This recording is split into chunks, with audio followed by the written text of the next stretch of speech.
वसमत शहराला जोडणाऱ्या कवठा रोडवरील बायपास रस्ता आणि उघडी नदीच्या परिसरात जोरदार पाऊस झाल्यानं नदीला पूर आला। या पुराच्या पाण्यात 5 ते 6 शेतकरी अडकून पडले होते। ही माहिती मिळताच भोसले परिवारानं दोरीच्या मदतीनं त्यांची सुटका केली आहे। वसमतच्या कवठा रोडवरील कृष्ण मंदिर ते कणेरगाव या 6 किलोमीटरच्या बायपास रस्त्याला लागून उघडी नदी वाहते। कालपासून या नदीला मोठा पूर आल्यानं शेतामध्ये काम करणारे 5 ते 6 शेतकरी पुराच्या पाण्यात अडकले। त्यांना बाहेर काढण्यासाठी भोसले परिवारानं तातडीनं दोरीच्या सहाय्यानं मदत कार्य सुरू केले आणि त्यांना सुखरूप बाहेर काढले। या भागात सुमारे 400 ते 500 हेक्टर शेती आहे।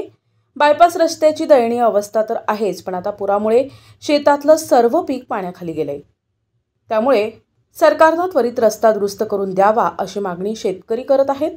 पीक तर हातातून गेलं आहे, पण किमान शेतात जाण्यासाठी आणि जनावरांना चारा देण्यासाठी तरी रस्ता करून द्यावा अशी व्यथा शेतकऱ्यांनी मांडली आहे। दिलीप पांडुरंग भोसले, भोसले गल्ली वसमत। काल सुमारे 5च्या दरम्यान वसमत शहराच्या मधोमधून येणारी उघडी नदी, या नदीच्या काल ढगफुटी झाल्यामुळे या नदीला अचानक पाणी आले आणि तिकडे शेतकरी सकाळी कामाला निमित्ताने गेले असताना ते तिकडेच अडकले। या रस्त्याच्या पुढे पण त्यांना जाता येणं, कारण की पुढे फार मोठा वडा आहे आणि ही इतर मध्ये आतमध्ये नदी होती, त्यामुळे ते शेतकरी तिथे संकटात सापडले। त्यांनी आज सकाळी आम्हाला फोन केला।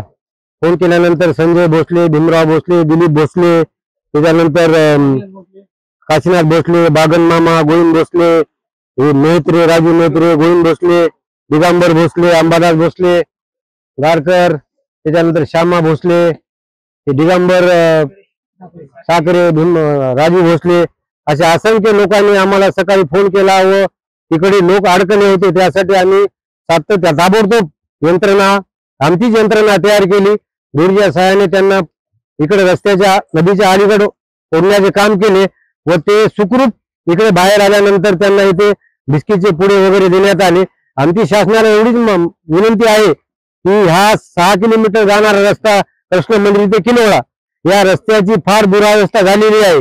याच्या अगोदर आम्ही 2007-8च्या दरम्यान हा छोटे खाली पूल आम्हाला काही यांनी आमदार साहेबांनी करून दिला नळ्याचा, मात्र त्या इतकी ढगफुटी वाहिली शासन या मंडळात की या पुलावून जाता येणं काहीच नाही। त्यामुळे आमची प्रशासनाला एवढीच विनंती आहे की या रस्त्याची पाहणी करून ताबडतोब या रस्त्याला बजेट टाकून हा मध्य ठिकाणी असलेला पूल हा मोठा करावा। या पुला किती शेतकरी आहेत या जवळपास 500 हेक्टर इकडे शेती आहे, 500-700 हेक्टर शेती आहे आणि विशेष म्हणजे हा रस्ता गुरुद्वाराला बायपास गेलेला आहे। शासनाने या रस्त्याची जर दखल घेतली तर गुंटूर फाट्याहून गुरुद्वाराला हा रस्ता झालेला बायपास पण होईल, जेणेकरून मधली रहदारी पण सुरळीत होईल। एवढी शासनाला आम्ही विनंती करतो व आताचे सध्याचे तत्कालीन आमदार साहेब या गोष्टीकडे गांभीर्याने लक्ष देऊन आपली मागणी पूर्ण करतील, एवढेच बोलतो। प्रतिनिधी नंदू परदेशी, NTV न्यूज मराठी, वसमत, हिंगोली।